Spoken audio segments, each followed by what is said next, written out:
Di mana ya suara ulama ketika umat mulai terpuruk, mulai membusuk? Kita sedang menyaksikan kehancuran umat di depan mata, bukan karena kafir menyerang, tapi karena ulama memilih diam. Ketika korupsi menggila, ekonomi disandra riba, alam dieksploitasi Ini tanpa ampun, ibu ini rakyat benar dijepit juga ya, harga, dan menggugat ketidakadilan ulama hukum harus makin keluar brutal. itu. Suara ulama tak terdengar. Harus tampil Padahal Islam maksudnya. punya semua solusinya, dan yang paling paham terkait hal ini adalah ulama. Ibu ini Ironis, ngerti ya. ulama hari ini lebih suka membahas kait bab tayamum sambil menutup mata atas jeritan kaum papa yang tak bisa beli beras. Mereka sibuk mengurai makna ikhlas, tapi abai melihat perut santri dan petani yang dikosongkan sistem ekonomi kapitalis yang zalim. Mereka panjang lebar menjelaskan fadhailul amal, tapi tak pernah menyinggung sistem sekuler yang mencampakkan hukum Allah. Ulama diam saat negara dikuasai riba, ulama diam saat SDA dijual ke asing, ulama diam saat hukum hanya tajam ke rakyat kecil, ulama diam saat moral remaja hancur karena liberalisme.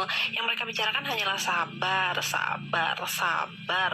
Padahal Islam tak hanya mengajarkan sabar, tapi juga amar ma'ruf nahi mungkar. Karena sabar itu bukan pasif. Mana suara ulama ketika Islam dicampakkan dari ranah politik, ekonomi, hukum, bahkan pendidikan? Mengapa khutbah Jumat tak pernah menyentuh sistem yang nyata-nyata menghancurkan umat? Mengapa mimbar hanya bicara hak individual, bukan akhlak negara?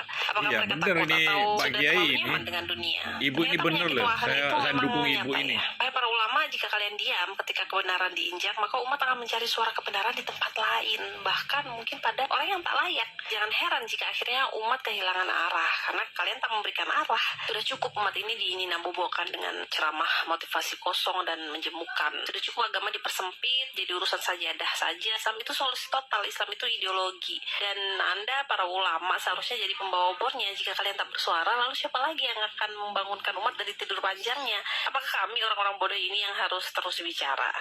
Di mana ya suara ulama